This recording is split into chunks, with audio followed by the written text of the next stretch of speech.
नमस्कार, मैं राहुल यादव और स्वागत है आपका बुद्धा इंस्पायर्ड पर। अनिल मिश्रा वो नाम बन चुका है कि शहर में कहीं भी शांति व्यवस्था बिगाड़नी हो, इस व्यक्ति को अपने साथ ले जाओ, वहां उपद्रव अपने आप खड़ा हो जाएगा। दरअसल वैसे तो इस व्यक्ति के खिलाफ पुलिस के साथ बदसलूकी करने के जुर्म में मुकदमा दर्ज पहले ही हो जाना चाहिए था। इसको जेल में पहले ही डाल देना चाहिए था। आप सबको याद होगा सीएसपी हिना खान के साथ ये किस तरह से वाद विवाद कर रहा था। हालांकि हिना खान अपनी ड्यूटी कर रही थी और ड्यूटी करते हुए उन्हें इस उपद्रव को शांत करने के लिए 4 बार जय श्री राम का नारा लगाना पड़ा। सरकारी काम में बाधा डालने के आरोप में वकील अनिल मिश्रा के खिलाफ मुकदमा दर्ज हो जाना चाहिए था। बड़ा सवाल ये उठता है कि उसे हौसला कहां से मिल रहा है, ताकत कहां से मिल रही है। और हाल ही में जो उसने बयान दिया है उसके तहत तो उसके खिलाफ दंगा भड़काने की साजिश के तहत मुकदमा दर्ज होना चाहिए। दरअसल उसने पूरी भीम आर्मी को संबोधित करते हुए कहा है कि नीले कबूतर कब से बहादुर होने लगे, अरे फूंक मारो तो उड़ जाते हैं। क्या ये धमकी नहीं है? क्या ये चुनौती नहीं है? क्या ये चेतावनी नहीं है? क्या ये समाज में एक उपद्रव, हिंसा और दंगा भड़काने की साजिश नहीं है? पूरे समाज को, भीम आर्मी को, आजाद समाज पार्टी को, बहुजनों को वो नीले कबूतर कहकर संबोधित कर रहा है और साथ में चुनौती दे रहा है कि आखिरकार ये कब से बहादुर होने लगे, फूंक मारो तो उड़ जाते हैं। दरअसल आप सबको पता है कि 15 तारीख को जूता फेंको आंदोलन ग्वालियर में होने वाला था, लेकिन भीम आर्मी ने उस आंदोलन को अचानक से स्थगित कर दिया। हवाला दिया गया कि प्रशासनिक व्यवस्था, पुलिस या माहौल को देखते हुए और काफी लोग वहां पर पहुंच सकते हैं, शांति व्यवस्था बिगड़ सकती है, इसके चलते इस प्रदर्शन को रद्द कर दिया गया था। लेकिन प्रदर्शन तो रद्द हो गया, भीम आर्मी वहां पर नहीं पहुंची। 15 तारीख को यह व्यक्ति वकील अनिल मिश्रा अपने घर से अपनी गैंग के साथ निकलता है। एक चौराहे पर पहुंचकर कहता है कि मुझे यहां पर टेंट लगाना है, मुझे भागवत करनी है, आज मेरा जन्मदिन है। और साथ में इसकी गैंग, इसकी टीम भी इसके साथ होती है।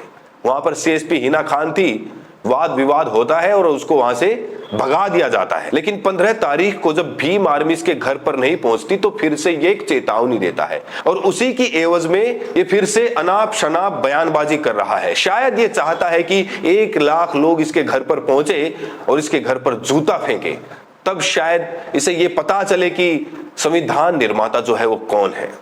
चंद्रशेखर आजाद ने इसमें अहम टिप्पणी की है। जब उनसे पूछा गया कि कुछ वकील मानते हैं कि बाबा साहेब अंबेडकर ने संविधान नहीं लिखा, संविधान तो बीएन राव ने लिखा है, तो चंद्रशेखर आजाद ने साफ साफ कहा, अरे 75 सालों से पूरा देश मानता आ रहा है बाबा साहेब ने संविधान का निर्माण किया।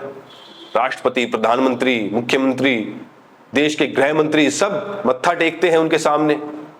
तो किसी के कहने से कुछ नहीं होगा, इनको हम सेट कर देंगे। पहले आप उनका ये पूरा बयान सुनिए। टू सेट किया जा रहा है सर, बीएन राव ने संविधान लिखा है।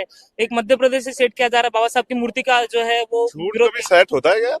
झूठ के पांव होते हैं क्या? झूठ आप कितना ही बोलते रहो, झूठ के पांव होते हैं क्या? कितने बड़े विद्वान थे बीएन राव, आप नहीं जानते? देश, पूरा देश तो मानता है, पिछले 75 साल से तो यही मानता है कि बाबा साहब अम्बेडकर ने संविधान लिखा है। देश के तमाम प्रधानमंत्री, देश के राष्ट्रपति, देश के तमाम गवर्नर, सब लोग और अभी वर्तमान के प्रधानमंत्री माथा टेकते हैं संविधान को।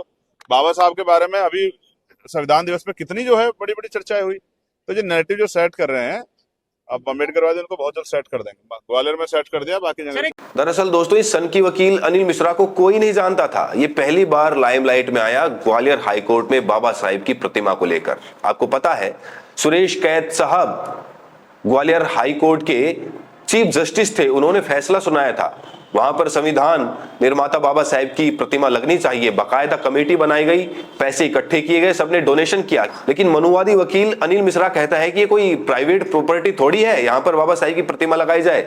ऐसे तो मैं भी परमिशन ले लेता हूँ, यहाँ पर किसी भगवान की मूर्ति लगा देता हूँ, प्रतिमा लगा देता हूँ। क्यों लगेगी बाबा साहब की प्रतिमा? ये प्राइवेट प्रॉपर्टियां हैं क्या? मेरे को परमिशन दिला दो, लाओ, मैं 90% वकील खड़े कर देता हूँ, मैं लगाता हूँ राम जी की प्रतिमा, लगा दो। लेकिन यहाँ पर बड़ा सवाल मध्य प्रदेश सरकार पर भी खड़ा होता है। आखिरकार इतने समय से ये वकील अनाप शनाप बयानबाजी कर रहा है, पूरे समाज को कलंकित कर रहा है, अब शब्दों का इस्तेमाल कर रहा है बाबा साहेब के लिए। कह रहा है कि बाबा साहेब तो अंग्रेजों के गुलाम थे, दलाल थे। भला इसके खिलाफ अब तक कोई कार्रवाई क्यों नहीं हो पाई?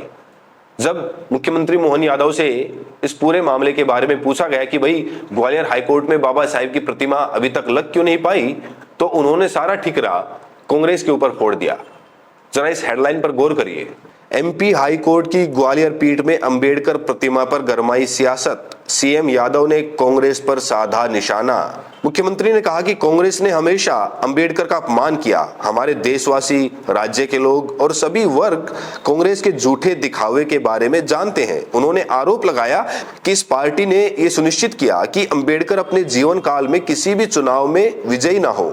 उन्होंने कहा कि भारतीय संविधान के मुख्य निर्माता और समाज सुधारक अंबेडकर का जन्म 14 अप्रैल 1891 को मध्य प्रदेश के इंदौर जिले के महू में हुआ था। 6 दिसंबर 1956 को नई दिल्ली में उनका निधन हो गया। मुख्यमंत्री ने दावा किया कि जब अंबेडकर का दिल्ली में निधन हुआ तो कांग्रेस ने उनका अंतिम संस्कार करने से भी इनकार कर दिया, जिससे उनकी पत्नी को उनके पार्थिव शरीर को विमान से मुंबई ले जाने के लिए मजबूर होना पड़ा।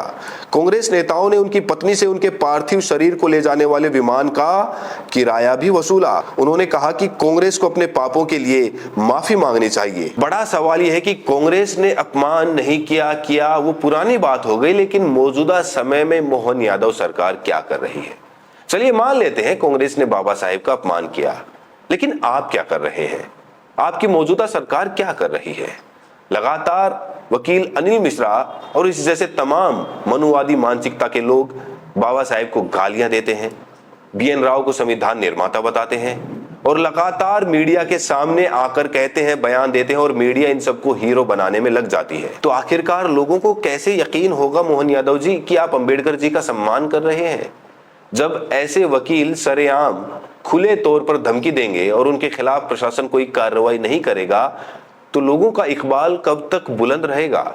ये सवाल सरकार पर भी है और केंद्रीय सरकार पर भी है। आप जानते हैं कि सिर्फ एक मामला नहीं, बाबा साहेब को, संविधान को हर जगह टारगेट किया जा रहा है।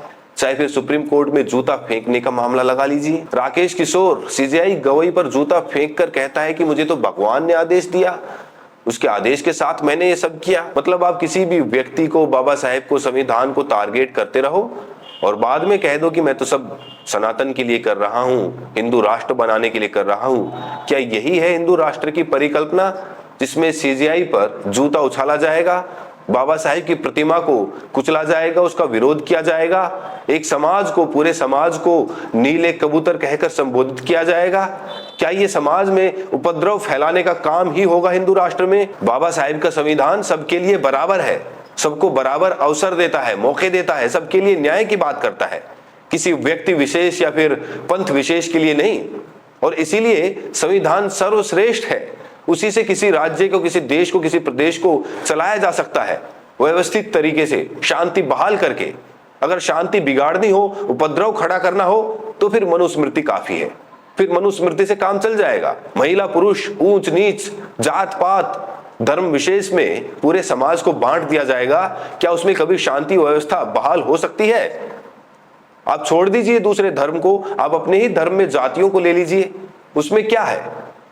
उसमें कभी शांति बहाल हो सकती है? एक वर्ग मालिक बनकर बैठ जाए और दूसरा गुलामी सहता रहे, उनका शोषण होता रहे, उनके बच्चों का शोषण होता रहे, आने वाली पीढ़ियों का तमाम सालों तक शोषण होता रहे, ताकि वो समाज में कभी भी बराबरी और समानता का हक ना प्राप्त कर सके? क्या यही है हिंदू राष्ट्र की परिकल्पना? मैं ये सवाल आप पर छोड़ता हूं। अपनी प्रतिक्रिया कमेंट सेक्शन में जरूर दें और साथ में ये भी बताएं कि आप ये वीडियो देश के किस कोने से देख रहे हैं। बहुत बहुत शुक्रिया।